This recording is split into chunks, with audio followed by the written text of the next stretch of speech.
Hi friends, today I'll walk you through on how to change your Snapchat username. So if you get tired of your Snapchat username or there's a typo in your Snapchat username and you want to change it to something new, this video will guide you on how to do so.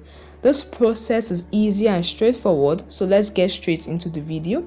Alright, open the Snapchat app on your device and tap on your Bitmoji, which is the profile icon in the top left corner. This takes you to your profile page. Now tap on the gear icon. This opens the settings menu. You can see the second option is the username option. Tap on it, and below your username is the change username option. So to change your username, you just tap on this button and you tap on continue. However guys, you can only change your username once in a year. So if you change your username, you have to wait for a year time before you can change it to another username. So you enter the username you want to change it to in this button, in this box provided. Ensure your username is available on Snapchat. Snapchat will bring a suggestion of username as you type.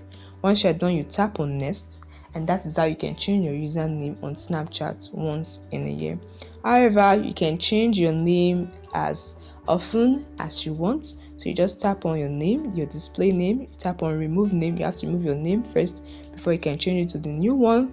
So you can change your name as often as you want. You can change your username only once in a year. And that is it guys. I hope this information helped you. If it does, please like this video and subscribe to TechSoft YouTube channel to get more useful content and information like this. Bye guys, and see you in the next video.